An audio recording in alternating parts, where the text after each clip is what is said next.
Hello, this is August Baker. Welcome to Philosophy Podcasts, where we interview leading scholars about their recent books. Today, I have the privilege of speaking with Wendy Brown about her recent book, Nihilistic Times, Thinking with Max Weber. Wendy Brown is UPS Foundation Professor in the School of Social Science at the Institute for Advanced Study, and was for many years class of 1936 first professor of political science at the University of California, Berkeley. Her books, which have been translated into more than 20 languages, include In the Ruins of Neoliberalism, States of Injury, Undoing the Demos, and Walled States, Waning Sovereignty. And I'd like to include a couple of blurbs to give people an idea of what the book is about. This first one is from Catherine Lofton, author of Consuming Religion. She says, in nihilistic times, the most important political theorist of her generation models how to think with someone else. Through a spirited engagement with Max Weber, Wendy Brown confronts the challenge of creating meaning in a disturbed age. To read this book is to rediscover what the real work of higher education is. And second one, Robert Gooding Williams, author of In the Shadow of Du Bois. Drawing inspiration from Max Weber as well as Friedrich Nietzsche, Wendy Brown boldly and incisively argues that nihilism underpins our current social, economic, and political crises. Brown is one of the most original political theorists writing today, and her analytically astute engagement with Weber's vocation lectures is essential reading for everyone who harbors hope for a democratic repair of the world. Welcome, Professor Brown. Thank you for having me. I understand I see sometimes these books, by the way, this is a great physical copy of the book. It's such a great size. It's funny that you say that. I was a little upset about the size of the font because I'm old, and I thought, you have to squint to read this. Yeah. But everybody else has said, this is wonderful. I can take it on the subway. Exactly. It's in my bag.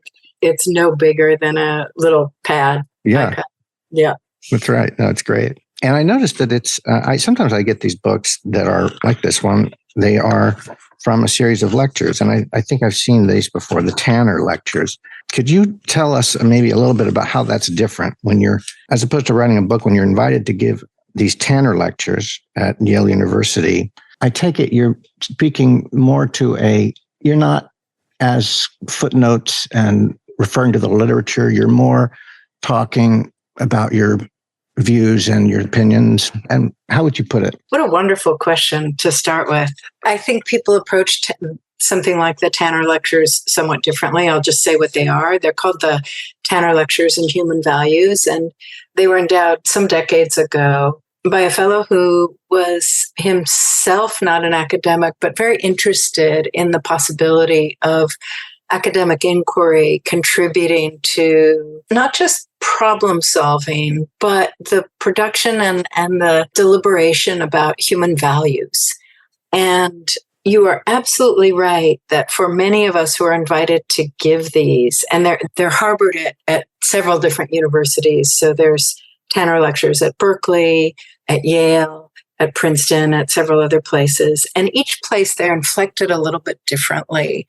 At Yale, what I really appreciate is that they want to do exactly what you said, bring scholars who might normally write dense academic monographs to reflect on contemporary predicaments in a thoughtful, potentially philosophical or literary way, but something that has contemporary currency. At Berkeley, they're a little different. They tend to be contained a little bit more in the analytic philosophical tradition. So they vary in genre at this point, but within those genres even, each scholar does something different. So just to conclude here, I have been teaching Weber's vocation lectures for a very long time. These are two lectures he gave near the end of his life and the end of World War I, where he was invited by students to lecture on the question of politics as a vocation and then science or Wissenschaft, systematic knowledge, scholarship as a vocation. And I'll say more about those maybe later when we talk about more specifically, what Weber was doing. But I've been thinking about these lectures forever, for decades, and I've never written about them. And secondly, I've been thinking about the problem of nihilism for decades. And for me, also, this problem kind of came to the fore in a beautiful little commentary that my colleague Hans Sluga offered on the occasion of the Trump election, where he brought Nietzsche into the fore to think about the problem of nihilism in relationship to truth, to narcissism, to a series of other things that he thought were at work in the Trump phenomenon. And for me, this became the occasion to just really pull together things that for a very long time I had been teaching about, ruminating about, but now wanted to just gather. And so I gave a lecture. My first Tanner lecture, you give a series, was on politics as a vocation, and the second on knowledge as a vocation. And then in the task of turning it into a book, I lost the lecture form a little bit. It got longer. It got about twice as long. But it still has that quality of, what am I thinking about? What have I been thinking about? It's important for us to think about, as opposed to, here's my research and here's what I want, to tell you about. So that was long-winded, August. No, that's perfect. I apologize, but you gave me a chance to reflect on what's so special about doing something like the Tanner lectures or in Princeton, the Gauss seminars, these occasional things where you just really have the chance, if you take it, take that opportunity as a scholar, to step back a little and ruminate and reflect and do so with an audience. Right. And I thought it was interesting that Weber's, the texts were also lectures, right? Weber, yes. We have lectures on lectures. Lectures on lectures. And it's a different form than, I think, as my understanding, Weber was really talking to students about what he learned in his life and what they might take from what he's learned. He absolutely was. So here, the conventional understanding of Weber is this very serious, methodical social scientist who developed a certain approach and method for the social sciences that conventionally we understand as the distinction between fact and value, that he really believed what social science had to do was be relatively value-free in its endeavor and build knowledge. And that's what he did most of his life, except during the decades when he was too depressed to work. But on the occasion of these lectures, he did something really different. And one could almost call them, and they have been called, value lectures. That is, he told students what he thought the value of politics and of knowledge were. And he told students what he thought the appropriate ethic was for each, a very specific ethic that he drew for each. And he began each lecture by setting out what he considered the kind of terrible conditions at the dawn of the 20th century for both knowledge and politics. In the case of politics, he decried the kind of bureaucratic administrative machinery that had all but extinguished the grand politics that he really believed made the endeavor worthy. He thought very few who really could be political leaders were drawn to the work because they either felt crushed by that bureaucracy or they couldn't survive the party machinery and cronyism and corruption and the rest of it. And he also thought the conditions of politics were very difficult because of what we'll talk about, I think, eventually, the problem of nihilism, the problems that a nihilistic age produced for what succeeded in politics, namely, narcissistic demagoguery, and what it prevented in politics, namely responsible, charismatic leaders who pursued a cause but did so with devotion not to their own power and their own aggrandizement, but rather devotion to the world. And he just thought this was all but gone from the 20th century and was really engaged in a kind of, one could almost say, last gasp attempt in these lectures to try to rebuild the possibility of real political leadership that was responsible, that was heroic, that was profound, that was dedicated to a cause. And he was also in the business of scolding students, especially those engaged with Bolshevism and revolutionary fervor, which was not only strong in Russia, but in Germany at the time. And in knowledge, he also thought the conditions for young scholars was pretty terrible. Not so different from our own. He decried the cronyism, the nepotism, the favoritism within the academy, but also the infiltration of the academy by capitalist values, and, as he put it, mediocrity. So there he was trying to argue to students that they really needed to simply care for the work, but in a very selfless way, that they really had to understand that to be dedicated to have the vocation for science, Wissenschaft, knowledge production, one had to accept both those terrible conditions, but also the fact that whatever one did would eventually be overcome by some other development in knowledge, that, as it were, you would kind of invent or produce or develop an idea that eventually would wash away with time. You had to accept that. You also had to withdraw the self from knowledge production. You had to be really repressed to be able to be a serious scholar.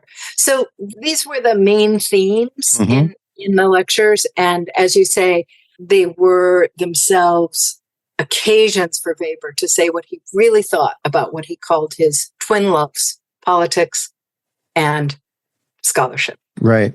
I don't know this about you, but have you been involved in politics at all? I have. Oh, you have? Okay. Yeah. So I don't exactly identify with Weber. He was an extreme conservative and a nationalist and so forth. And politically, I don't identify with him, but I certainly get the twin loves. I have those twin loves myself. And I think one of the reasons I find Weber's distinctions between the two realms so compelling is that I have long been disturbed by people who try to push them together, who try to imagine that what we do in the classroom and what we do in our research should be suffused and infused by politics and directly relevant to politics. And conversely, that politics ought to be something like a seminar room. Right. I understand. It's very frustrating when you bring those two things together.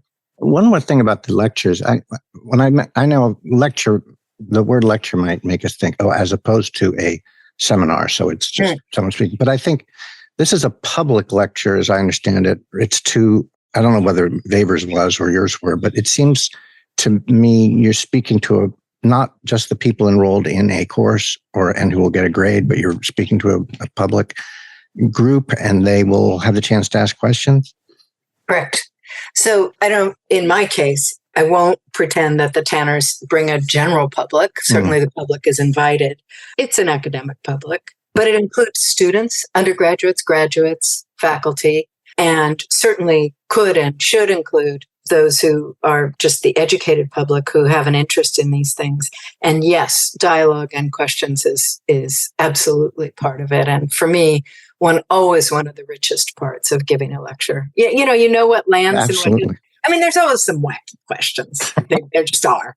But, anybody who's been around the block knows how to handle those. And that's often, that is a very interesting part. Now, let's talk about nihilism. The first thing I brought in this quote. This is from, I'll talk about nihilism at the time that Weber was writing. This is from a book called The Great War and Modern Memory by Paul Fussell, 1975. He says, he's talking about the devaluation of which you talk about. He says, the Great War took place in what was, compared with ours, a static world, where the values appeared stable and where the meanings of abstractions seemed permanent and reliable. Everyone knew what glory was and what honor meant. It was not until 11 years after the war that Hemingway could declare in A Farewell to Arms that, quote, abstract words such as glory, honor, courage, and hallow were obscene besides the concrete names of villages, the numbers of roads, the names of rivers, the numbers of regiments, and the dates. Fussell says, in the summer of 1914, no one would have understood what on earth Hemingway was talking about, but by 1919, everyone would have. Do you think that captures an important part of nihilism at the point in time Weber was writing? Yes and no. The yes is certainly the destabilization of meaning. For Weber, though, nihilism itself is a condition that precedes the war by quite a bit. So just for listeners, many people, they hear the word nihilism and they think, oh, I know what that is. That's, when you don't believe anything has meaning, and including life itself, and it's fatalism, it's cynicism, it's relativism, it's ennui, it's punk. It's a symptom of depression. Yeah. Yeah.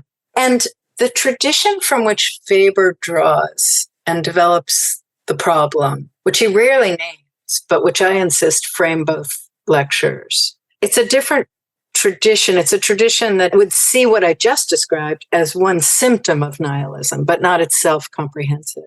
So this is the tradition of Nietzsche, but also of the Russians, Tolstoy, Dostoevsky, etc., where nihilism is a really saturating condition in the West in particular, specific to Western modernity, that pertains to the fact that values in modernity have lost their foundations. They haven't gone away. They've lost their religious foundations, and we don't know how to re-secure or refound them. So how does this go? The wellspring is the Enlightenment, what we call sometimes the scientific revolution, secularism, etc., where the authority of religious truth and the values that that authority secures are displaced, not destroyed, but displaced by the authority of science and the authority of reason. So if I ask you, how do you know such and such is true? If you're deeply religious, you'll say because God says so, or the Bible says so, or the Quran says so. But what Weber's getting at is that claim is increasingly challenged or displaced by, no, I need scientific or logical proof. I need evidence. Right. Now, why does this produce nihilism? Because what science does is give us a certain kind of truth. What kind of truth? A truth about how things work, why things work the way they do. But it doesn't tell us what their value is, what their meaning is. So I can tell you, for example, what the development is of the human being from the meeting of sperm and egg through the embryo to the fetus, etc. But I cannot tell you what the value of that is. So it can't settle the abortion question, for example, scientifically. You just can't. We can have arguments until the cows come home about when we think life begins. But even then, we can't settle the question of what the value is. Similarly, reason. Let me give you just one more example there. I can tell you that we are in the midst of the sixth great extinction due to climate change, and that really we are facing, a dire collapse of species that will only accelerate as climate change itself accelerates. But that does not tell you whether it's a good or bad thing. You and I might both shudder at the thought because we just love the earth or the planet or species, including the human one. But somebody else might say, well, okay, but just that, so what? And that problem is the problem of science explaining what's happening, how things work, but not telling us what their meaning or their value really is. Reason does the same thing. It lets us calculate, deliberate, analyze, scrutinize, but again, doesn't tell us what in life finally is worth doing or how life ought to be organized, how human life ought to be organized. Doesn't tell us, whether we should be Democrats and self-ruling or autocracy and authoritarianism to be, our form, our political form, because we can't arrive there through logical deduction. And those are values. And so what Weber's wrestling with is that with waning religious authority, all fundamental values and all meaning, including the very value of truth, these things don't die, but they simply lost their foundations. And that means they lose their status as absolutes. And they go a little haywire as a result, because scientific knowledge and the problem of meaning or value come apart. That didn't happen with religious monotheism. It was all bound together. What was true was also what the meaning of something was. So nihilism for Weber is the condition in which we're in this predicament, but we haven't found our way through it. We haven't found a new way to, as Nietzsche puts it, legislate value, decide what meanings are. And for Weber, for Nietzsche, for others in this tradition, That's a human problem. It's not going to come from the gods or from nature or from science or from logic or anything else. Settling what things mean and what they are worth, what their value is a human problem. So what do I mean finally by things going a little haywire? Well, what Weber understands is that when the value of values themselves declines, including the value of truth, what happens is that values get trivialized, instrumentalized, used for branding, used for power purposes, and so forth. And, you see this everywhere today. Every company attaches itself to some value, whether it's sustainability or family values. Yep. Everyone knows that Donald Trump is no Christian, that he could care less about prayer in schools or religious liberty or being pro-life, but he spied the power potential in those values and he mobilized them. So that's a good example of values becoming really just totally fungible and instrumentalizable. What you also get is the hyper-politicization of everything, the loss of boundaries for separate zones of life. So, what cuisine you eat, what car you drive, what you wear, all those things signify something about your supposed values. But, that's also a form of trivialization. And then finally, last point, what also happens with this nihilistic predicament is disinhibition. And by that, I mean that when the very value of values declines, what also happens is that their restraining effect on our actions loosens. Because, we may say, well, I believe this is how people should conduct themselves, but that doesn't go deep. That doesn't go all the way down. And so you get a lot of acting out, disinhibited action of all kinds, right, left, and center. It's not exclusive to any party. So that's the predicament that Weber thinks has infected both knowledge and politics. And he thinks what happens is you get, a lot of just pure power politics, pure demagoguery, irresponsible action in politics as a result, and without concern for consequences. And he's trying to figure out how to push through that problem, as it were, refound the value of politics on a different ground. But it's going to be a human ground. And what he thinks happens in knowledge is that you also get a lot of demagoguery and confusion about preaching and teaching, and students looking for meaning from teachers, or teachers looking for meaning in science. And he's also trying to get us through that problem in knowledge. Okay, I've set out the problem now for answers, I promise. No, that's very helpful. I think, I don't know if Weber deals with this, but it would seem to me that science doesn't answer questions, but maybe we kind of feel like it does. Like if I view myself as basically, I've got certain genes and they've been evolved, and so I kind of want to cooperate with people. I also have some aggression. And I'm here for a limited time. There's no beyond, there's no transcendent beyond, which I think science says. Then I'm kind of likely not to have some grand morals or even view myself in a grand way. I'm kind of here for this certain amount of time. I will be with my family and be comfortable and not depressed. You just get a certain way of looking at your life when you think of yourself through a scientific lens. So that's one possibility.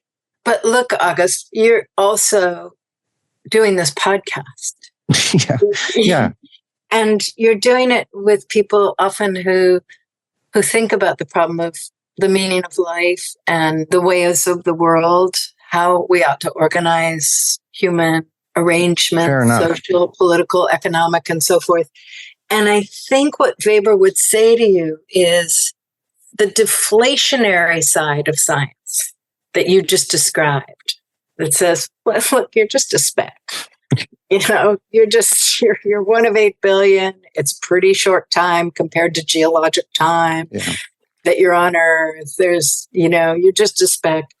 I think what Weber is saying, in fact, I know what Weber is saying, especially in the knowledge domain, is, yes, but we're humans. We are the species capable of crafting lives, of making meaning, and of arranging life according to value. We are unique in that respect. Other animals may do all kinds of amazing things. I think that's one of the things that the new science studies is teaching us, is just how wondrous the world of non-human species really is and how close it is to us. Perhaps remains singular about us is that we create meaning and we create value and we tussle about it. We argue about it. We build lives according to it.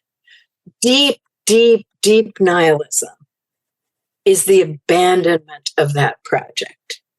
And so that does return us to that first meaning of nihilism, where it's just, you just give up. If science doesn't deliver meaning, if meaning isn't inherent in things, if there's no God, then there is no meaning. And Weber says, no, we create it and we've always created it. So we created it in the form of the gods for a long time. And then we created it in the form of elevating science to imagining that it would deliver meaning. But it cannot answer the question, what am I to do with this life? And how ought we to organize ourselves politically, socially, culturally? And what Weber wants to say is that nothing is more important than having values and struggling to live according to them. That's the personal ethic. And politically having a cause and struggling to make the world comport with that cause. And that's what he understands real politics to be about. And he doesn't think we can ever finally settle those values because they're, as he puts it, warring gods, in politics. We're in his time, we could now say rising Nazism, but, a rising nationalism in Prussia and in all over Europe, in the World War I period. And on the other hand, socialism. And he recognizes there is no settling the question of which is the good. But he does affirm that what politics is about is struggling over that. That's what the political struggle is. And if it becomes reduced to pure power politics, as we so often think political struggles are today, when we look at, the GOP and the DNC and legislature, it just looks like nobody's really fighting for anything they believe. They're just fighting to destroy the other. Yeah. That, Weber, is nihilism. Nobody's really got a cause. And one of the interesting places you go is to this point about charismatic leadership. That being something maybe we should be more open to? So let's ask, why does Weber think that's the way through nihilism? Well, what he understands about charisma is that it always has to have a value. It's always about producing a certain value, a certain constellation of meaning. We're never just drawn to a personality. There's always something about it. And charismatic political leadership is, whether it's, we can pick whoever your peeps are here, but let's just pick familiar ones like Gandhi, Martin Luther King. I think AOC is a good one. AOC is a good one. Yeah.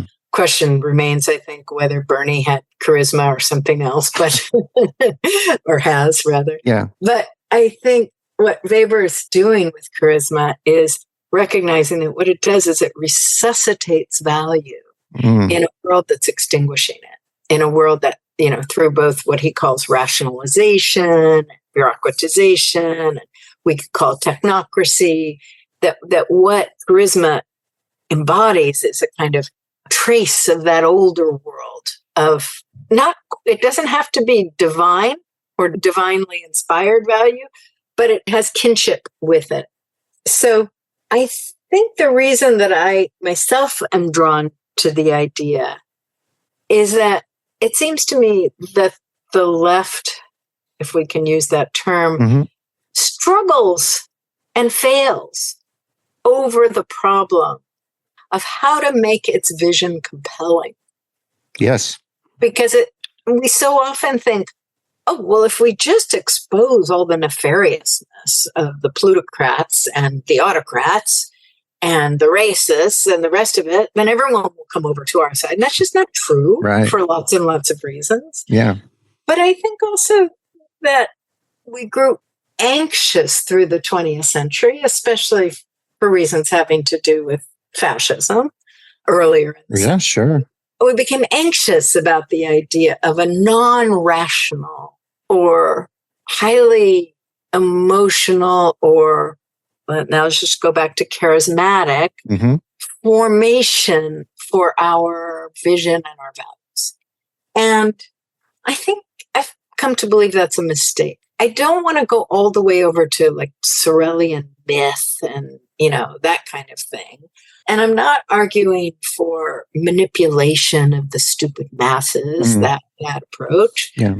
But I do think, you mentioned AOC earlier, the reason she got so many people excited was not just that she has the guts to be very clear and no holds barred about her socialist values, but also that she's a very charismatic leader. Absolutely. And that was just thrilling.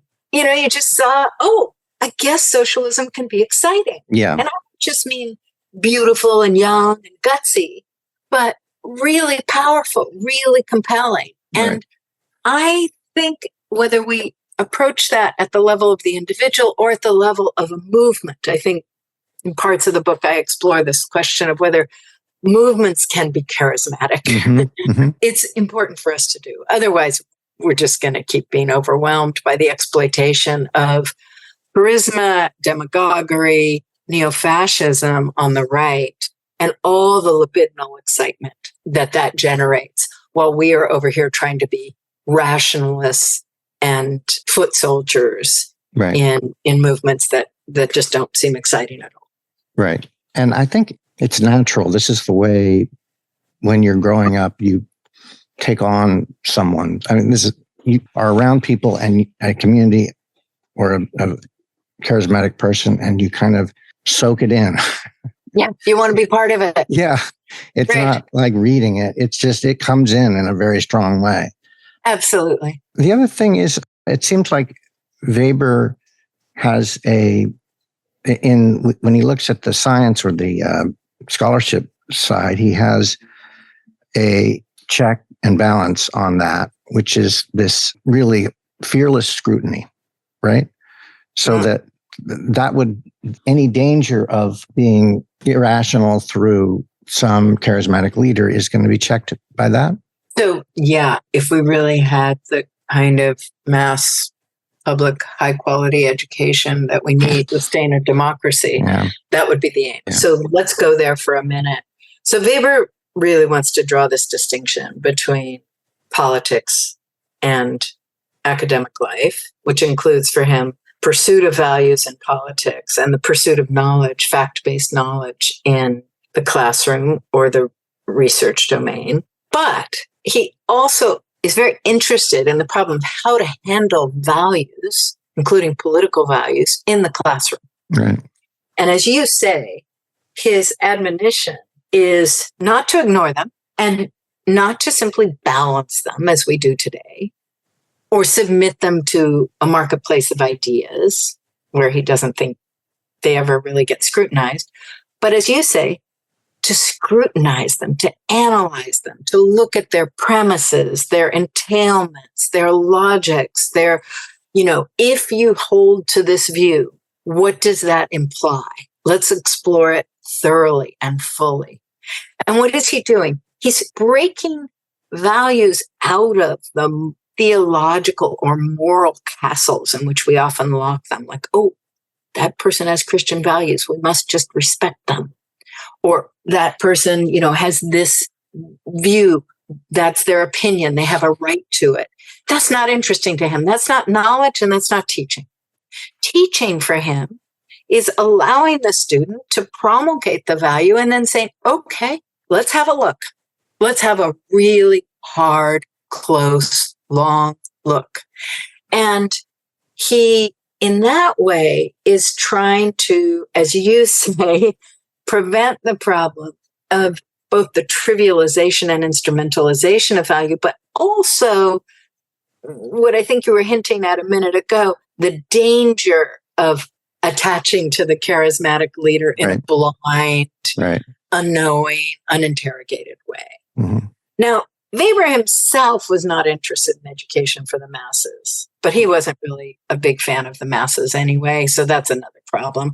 There's lots of places where I have to leave Weber aside Sure. to make what he's doing interesting and useful to our present. That's what it means for me to wrestle with the thinker is not just to cherry pick, but to allow him to provoke and produce a problem, but not allow him to colonize it completely. Yeah. And so in this case, the only thing that could possibly repair democracy for us is the combination of refounding, as it were, the importance of higher education for producing citizens, not just for producing job holders, not just for job training.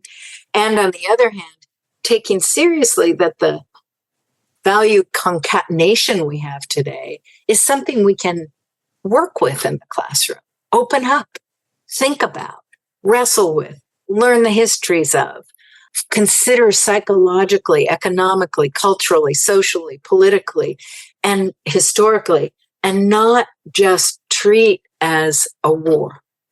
Because ideas, which is what values are, actually have the capacity to be analyzed. And what Weber's saying is, it's a symptom of our nihilistic age that we just accept that there's this kind of, battle going on that we can't do anything about. Right. But that's what education's for.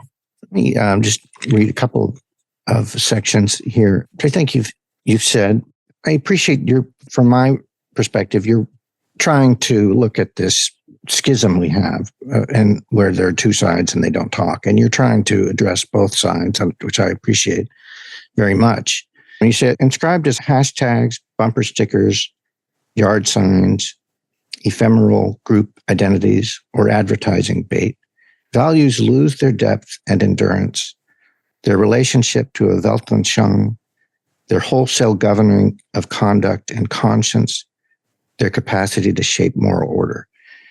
Beyond indexing cultural divides, brands identified with feminism, anti-racism, anti-colonialism, and non-normative gender on the one side, and with God, heteronormative families, and patriotism on the other, signal values made hollow and hucksterish by nihilism.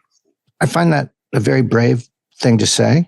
And this is the sort of thing that one would talk about. I guess to me, what I'm seeing here is some of these values don't apply to everyone and others are more universal. Mm-hmm. And some of them feel that it is one side against another and it's a pushing of one against the other. Do you feel that this is a provocative statement that you've made there? Yeah, well, I think, given who my readership is, it's going to provoke that readership because it implicates the left. Right. And my readership tends to be from the center to the left. And it will certainly... That's brave of you, I think. Yeah, I think it's important for us to see that. I mean, the left is not unconscious about this. We have this phrase called virtue signaling. And I think people have come to understand that ticking off the list of all the things you stand for and all the things you stand against is maybe not the same as really having earnest political commitment. But I've gone a little further here to say that, maybe ticking off the list altogether is paradoxically a trivialization of value. I think about those yard signs, in this house, we stand for or we are for, and then there's a list of, all the good things one stands for, anti-racism, and, et cetera, et cetera. And in this house, we believe Black Lives Matter, trees have standing, blah, blah. And it's a grocery list. It's not that it's a terrible thing, but it's a branding of a house. Mm-hmm. It's a branding of a household. Yeah. It's not a deep, deliberative reckoning with where is our world? What does it need? How do we have democracy with people we don't necessarily agree with people we need to be in arguments with people we need to settle ways forward with? And I'm not just talking about extreme right and extreme left. How do we do this thing? That's much harder than a brand stuck in your front yard. Right. So you're right. I suppose is now, as I think about it, it's even more of I didn't mean it to be a stick in the eye. That's not my usual way of writing, but it is true that throughout my work over the last 5 decades, 4 decades, I guess, I have always been in a certain sympathetic quarrel with my own people. I've always been in a sympathetic quarrel with the left, with feminists, with anti-racists, and so forth. And because I'm interested as a political theorist in the problem of what the various forms of discourse that are leading us to speak or iterate problems the way that we do, that maybe are reinscribing powers that we actually need to undo, that we actually need to disrupt. And I have been doing that over the course of many books and many decades. And I guess I didn't see until you just asked the question the extent to which I'm also doing that here. Yeah. No, I think it gets to the fearless scrutiny. The other thing I thought is, overall, you're talking about nihilism, and then the question is, well, what does Professor Brown want to do? What's the verb here? Renounce nihilism, overturn it, replace it, and your word is work through it. Mm-hmm. Yeah. What does that mean to you? I thought that was fascinating. Yeah, it's interesting because in part, that's a psychoanalytic term. He experiments a little bit with overcoming. That's partly what the Übermensch is about. But I think his more interesting moments are where he's trying to work through it. And what Nietzsche advocates for working through it is accepting that God is dead and understanding that we must legislate values. For Weber, the working through is a little different. It's about accepting, in an almost Nietzschean way, the conditions of our time, amor fati, and then trying to figure out how not to be caught up in the worst effects of nihilism, but instead to navigate or work through them. I do think it's still a bit of an individual task in both Nietzsche and Weber's case. It's not as it were, a cultural political project. Right.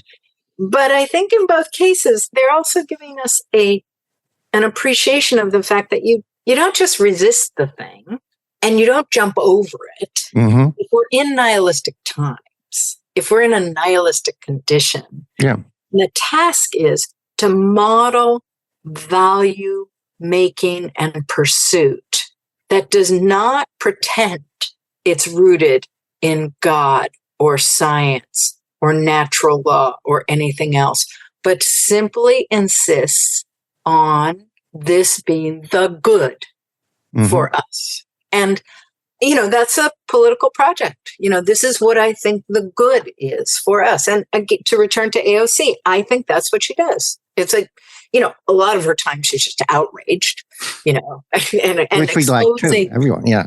Yes, exposing the bad. Yeah. But she's also saying, these are the people we should care about. The poor, the disenfranchised, the people private equity is screwing out of homes or healthcare or other things. Yeah. And, in some ways, I put Bernie and Elizabeth Warren in the same place. This is what we should care about. We should care about a burning planet. We should care about the people who are most victimized or made vulnerable by the greatest powers in the world these days, which above all is probably financial capital. And that should be our focus. That is what the philosophers like to call a normative claim that does not pretend to have deep ground. It's an insistence. It's an argument. It's an impassioned conviction. And it's open to being dissected. Yeah. It's something you can lose sight of. And then if someone says it powerfully, you can say, oh, that's right. And you can take it in. Yeah. You say, oh, yeah, I guess I have just gotten used to the way things are. But boy, there's no reason for us to be going down this road. Yeah.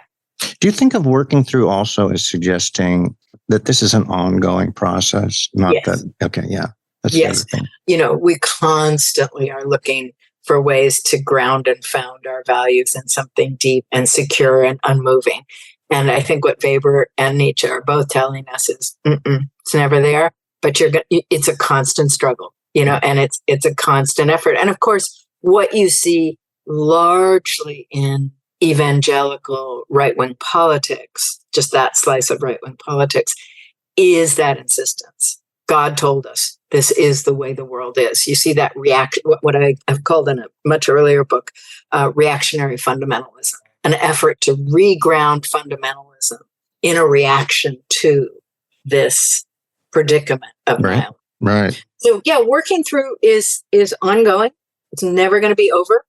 But I think that the heart of it is accepting that values are human made and that their pursuit is a political project. That's what is at the heart of politics, and that this is something we also need to recognize as we engage in the world of knowledge in universities, that, values are not things to be just respected.